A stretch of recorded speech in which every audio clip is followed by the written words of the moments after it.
Hi guys, thanks for tuning to this episode of Nick Egan Times. We have an awesome guest on this episode. We have Ben Sorensen. Ben is Quirky, eccentric, bearded, media personality, voiceover guy, writer, music lover, presenter of stuff, and unable to leave tall buildings. Hi Ben, and thanks for coming on my podcast. Well, I'm pleased you mentioned the tall building thing because, no matter how much I try, that's something that I can never, ever do. And I'll take the elevator and not the stairs. So there you go. It's a pleasure to be here, Nick. Thanks for having me. Welcome. How's it all going down there in Melbourne? Look, it's actually pretty good. We had at time of recording, we had the Australian Open that was sort of closed for a day, courtesy of COVID, just in case. And everything seems to be opening up and doing okay. So that's really, really positive. We've got our COVID numbers are really, really good down here. So I'm super happy with that, because so much of Victoria, or so much of Melbourne rather, relies on hospitality and events and things like that. So it's really wonderful to see that everyone's being super conscious, super safe, and trying really hard to make sure that we maintain the vibrancy and the life of Melbourne City. Amazing.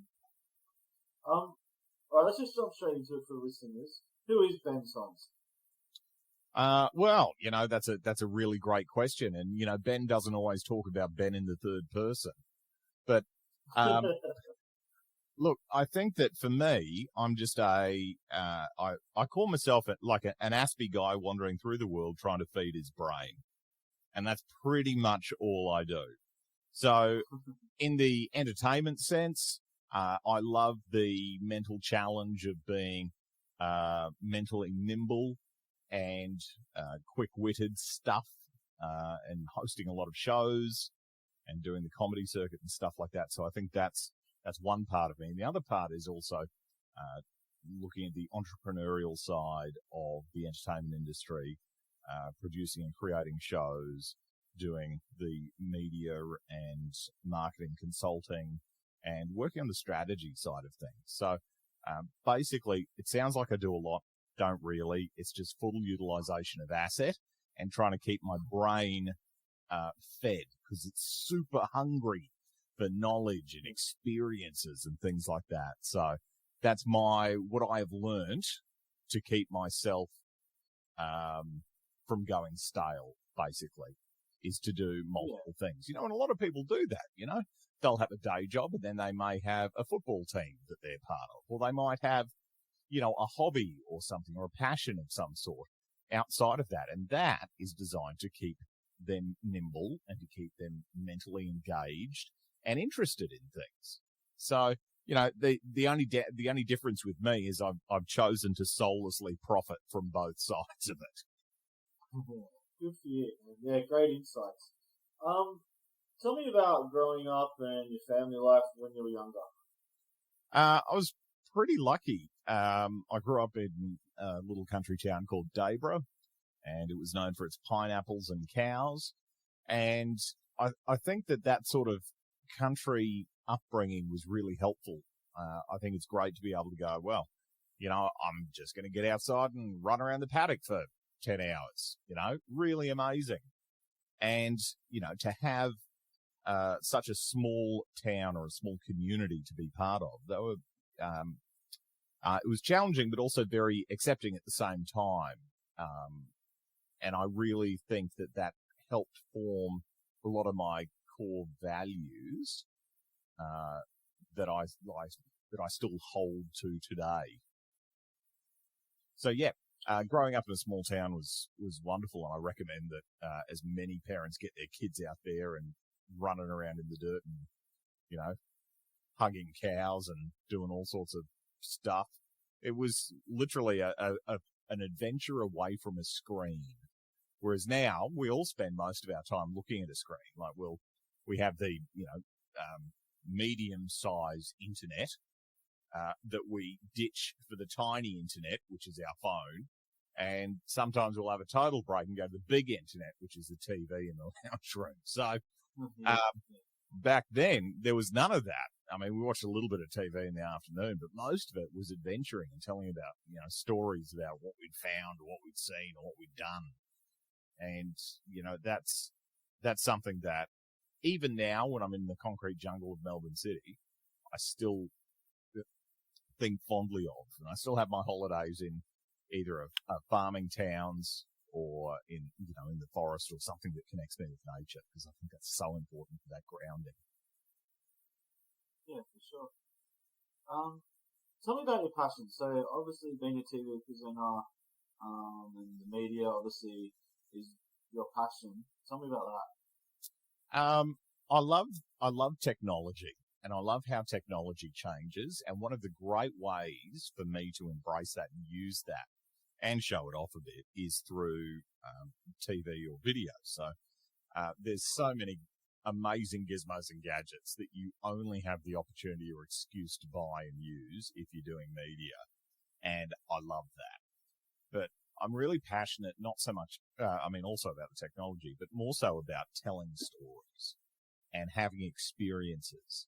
I mean, you started this podcast for a similar reason, to uncover some of these really engaging and interesting stories that are out there in the world.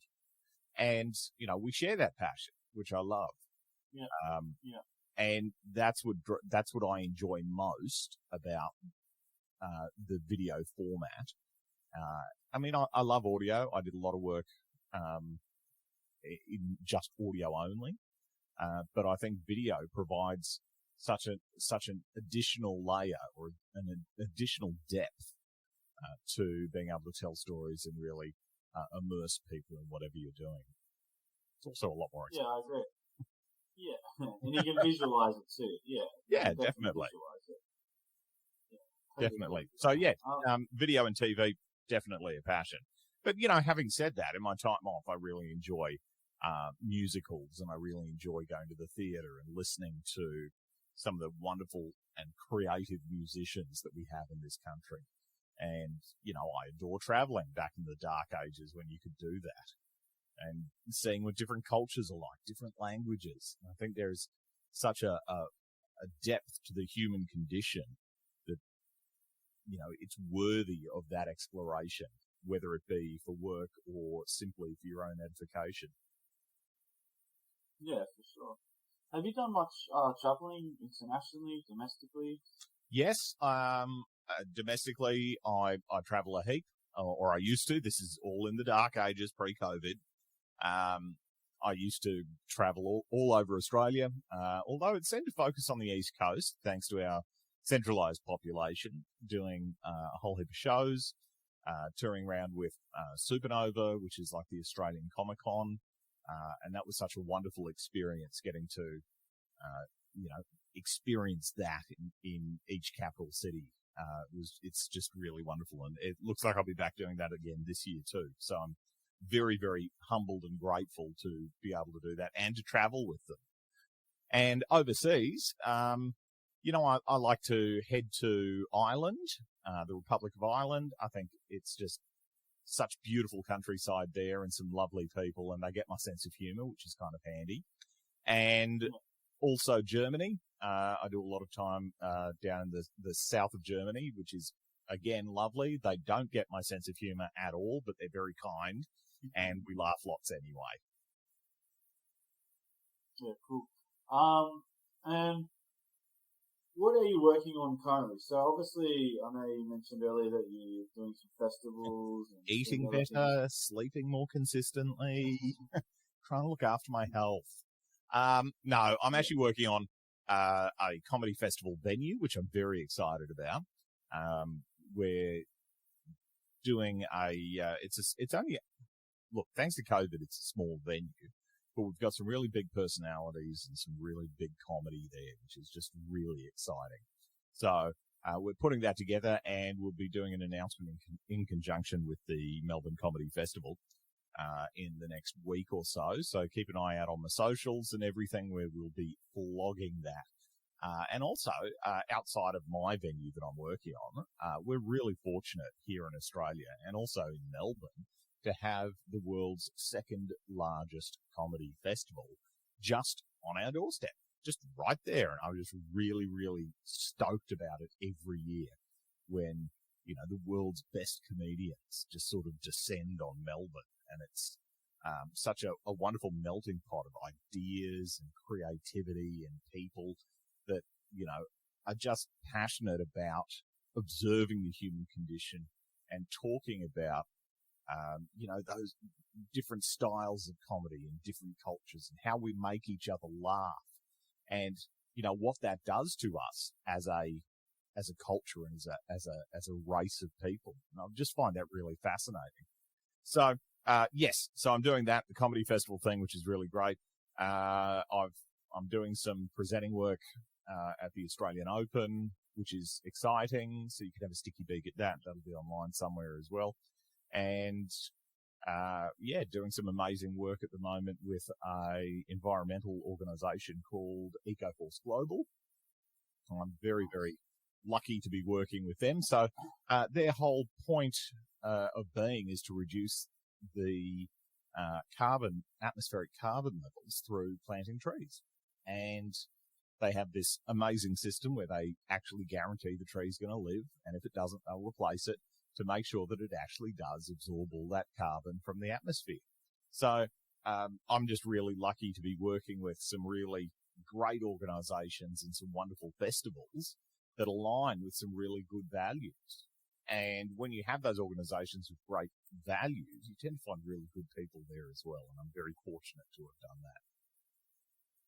Excellent. You've been voiceover before. What are some of the stuff you worked on doing that?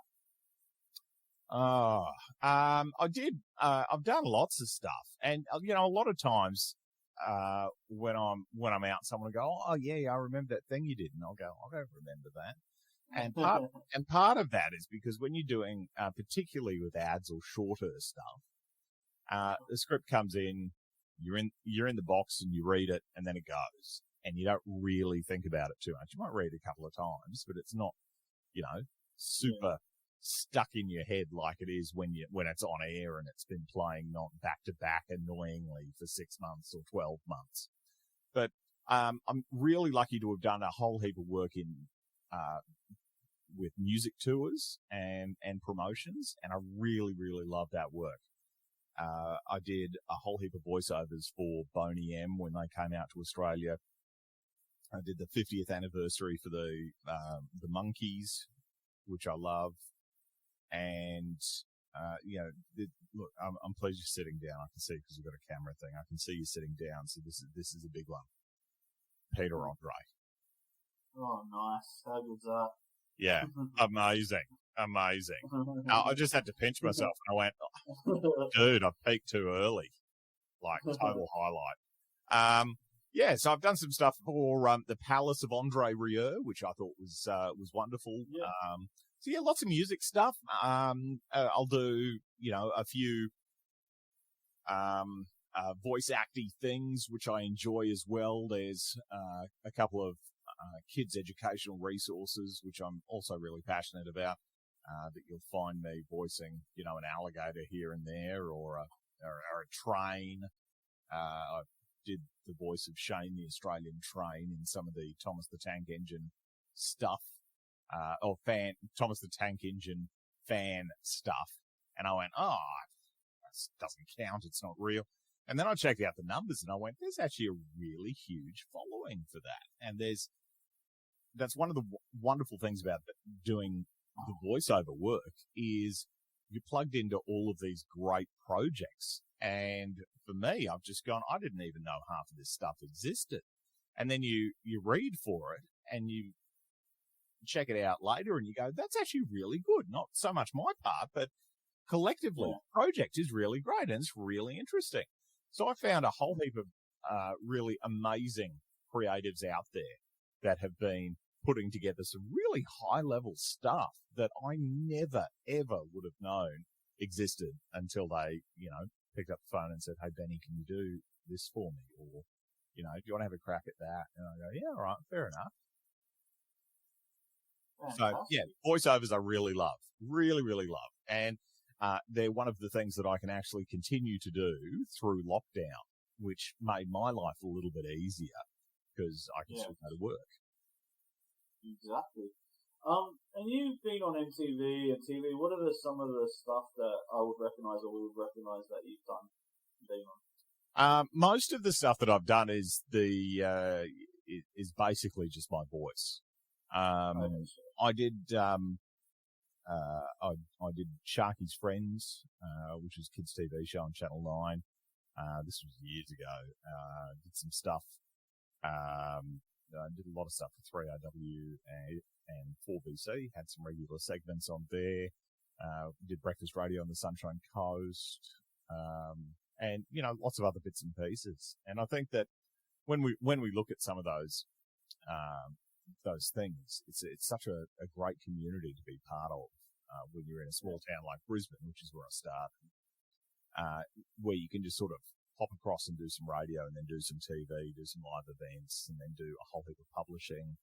I did a heap of writing for Life with Style magazine, Home magazine, and Insight magazine as well. So, it's one of those things where you go, how can I communicate with an audience through many different ways and many different mediums? And that was one of the great things. And I've, like you said before, had some great opportunities to do some stuff on some very, very big networks. Yeah, wow, that's amazing. I read you interviewed Taylor Swift. Yeah, I did. And that was such a wonderful experience. Actually, it was on her Red tour when she came out to Australia, and it was just such a joy because I met her and spent some time with her and her mum, who was out for that, and it was just really wonderful how open she was about not only herself and her music, but also the business side of her business as well, of her music world. And one of the key takeaways that I had from that time was that Taylor Swift is a very kind human, and also a very intelligent human as well, which is really wonderful. And she has a separation between herself and Taylor Swift, the brand. So when I in jest earlier said Ben doesn't always talk about Ben in the third person, when she's talking about herself, she'll talk about, me, I, and when she's talking about Taylor Swift, the brand, she'll reference it in the third person to keep that separation so you don't feel like you're constantly owned by the rest of the world. So, there was that, and there was, she was, her mum was very talkative, and they had a very big passion for horses and equestrian stuff. So, we ended up talking about that for a little bit, but yeah, it was just a really wonderful experience. And obviously, the theatrics of the Red tour were just simply amazing. And even if we look at the consistency of Taylor Swift and her work, she's dropping 2 albums in a year. I mean, that's pretty impressive. And doing a lot of the other stuff. I feel like there was that. Obviously, Taylor and I are very different levels. But you can see and you can understand the need to stay stimulated and to stay interested and to stay engaged with the range of work and the range of quality work that Taylor's done, excluding Cats the movie, because that was shit. Who's the most famous person you probably ever interviewed, and who's your favourite? Look, I really enjoyed, Taylor was wonderful. That was, such a whirlwind experience. There was, I remember in, Nashville, I was there for CMA, and I think at the time I was a finalist for International Broadcaster of the Year or something. Wow. But there was a press conference, and you know what? In Nashville, in Australia, as media, you go to press conferences all the time, and you go, "Oh yeah, cool, I get it. This is what happens." Little Benny went to the States, And I went, all right, let's do all of these press conference things. And I went, yeah, all right, fair enough. And CMO were really wonderful in, getting a media pass market all happen and introducing me because new country, didn't know anyone, and just Aussie guy with a big hat wandering around. And every press conference that I went, I actually wanted to go to more press conferences simply because every single one of them had a Dunkin' Donuts table. Wow. Every single one. So there was tea, coffee, water, bagels, with 4 different types of cream cheese and a whole heap of these donuts. And I'm just going, I never want to leave. This is great. I don't think I bought a meal the whole time I was there. It's brilliant. So, the back to the question. So, I was at LP Stadium. I think it's called LP Stadium in Nashville, and it's one of their smaller stadiums by American standards, which is just giant by Australian standards. So, I deliberately went for a walk to the top, and I seriously understand why they call it the nosebleed section. So, in the belly of this stadium is where they held the press conference for the just before the big CMA conference, the CMA concert that they had in there. So anyway, I'm sitting down here. Luke Bryan comes in and he's chatting, and I'm eating a donut, and going, "Oh yeah, this is a bit all right." And then Keith Urban comes through, and being the only Australian in the room, Keith was answering questions from everyone, and he picked up the Australian accent, and I had a wonderful conversation with him in the press conference there, and I thought, oh yeah, this is pretty cool. I got to chat to Keith Urban. That's really great. He's such a witty, great fella, and that was just amazing. And I went, oh, this is really couldn't top that. Absolutely couldn't top that. So I polite little me. It does happen sometimes. Got to chat, had a chat with one of the, organisers. And I went, oh, look, I'd really love to watch the show. Can I buy a ticket? Is there a seat for me? And she's looked at my pass and gone, I don't know what you're talking about. Just walk up there and check it out. So here's me, little Aussie Ben, standing side stage, watching, all of these great performers on the big stage there. And, so I'm standing here, just had a chat with Keith Urban there, and I look across, and there's Nicole Kidman standing on the other side. Wow. And Lenny Kravitz on stage, and I'm just going, that's pretty awesome. It's those moments that you just go, it's not so much the interview, but it's just, I find when people are on show and, and that's totally okay to do that.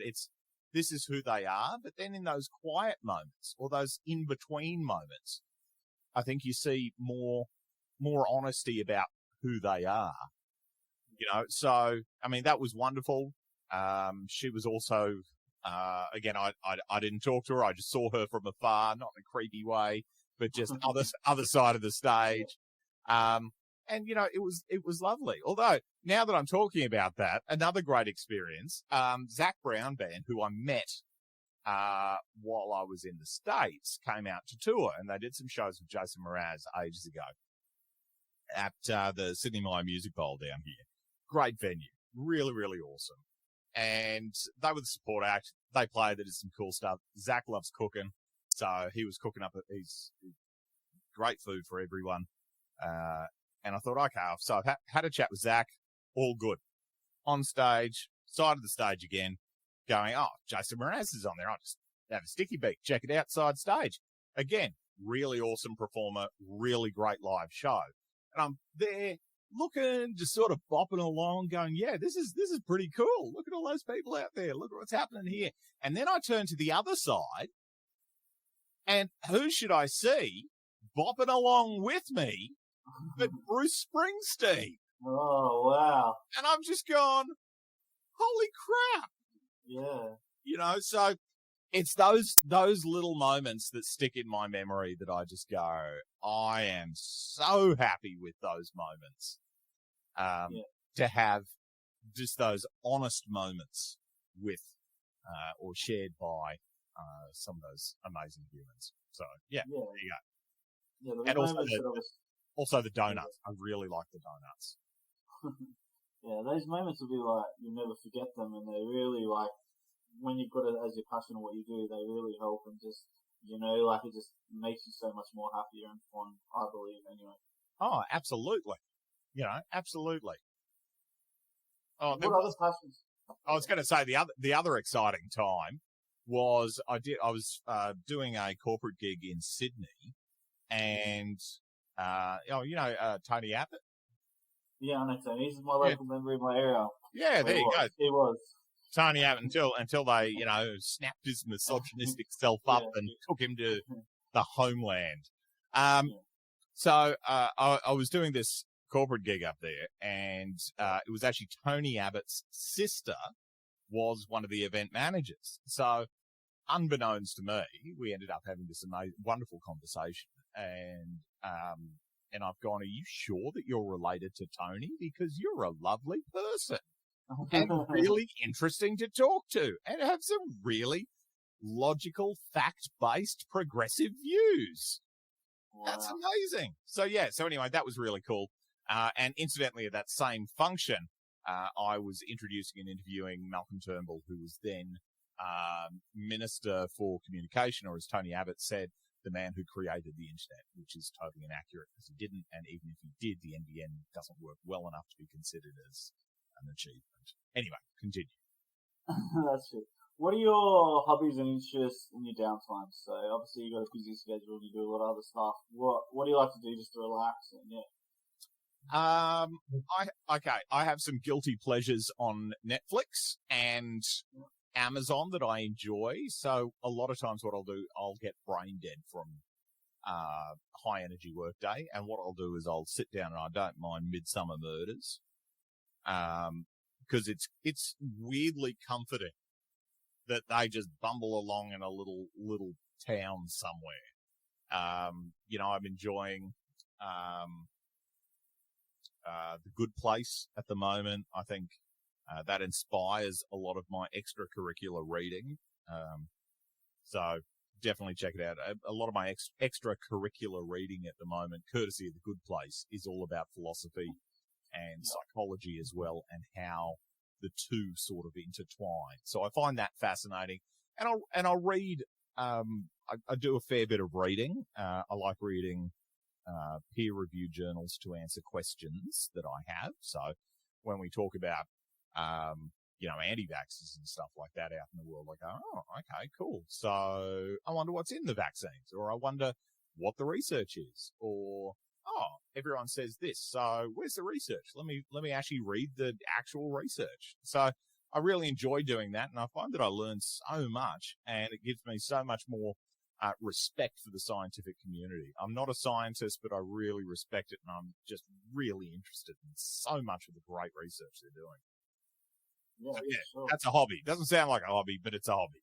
No, I totally get it. Yeah, I totally get it. Like, especially science, it's the way it's headed, and it's progressive too. Yeah, I can tell. If you were 18 again, and you could do things differently, or you had your time over again, what would you do differently? Honestly, I would try to dismantle and get rid of my ego as quickly as possible.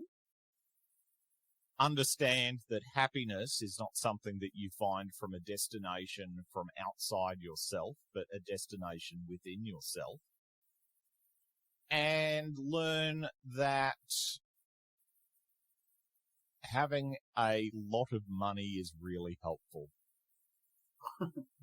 So, not for the reasons that we all think, but more so that money buys freedom in our society. It's not that, it's not that I want to be successful or popular or flaunt it. It's just it buys freedom. Okay. So, you're tired. Okay. Well, just get an Uber home. Doesn't matter. You want the upsize at Macca's? Not a big deal. You want to go to a store and you need new clothes? Cool. Just tap the card. Doesn't matter. There's a lot of freedom and a lot of relaxation or less stress rather that comes from that, because you go, I know that all my basic needs are covered. And I think that rather, they used to say, focus on what you love and the rest will happen. And I think that concept I probably would have told myself when I was 18 probably needs to evolve a bit. That yes, that's important, but it's also important to make sure that you've got your bread and butter covered. You've got a roof over your head and you've got your passive income coming through, and to work on that earlier, because time is such a big factor when it comes to wealth, which is why we see a lot of intergenerational family wealth that grows way more than what most of us could do in a lifetime. Not in a bad way, but just, if I could tell my younger self that, it would be that.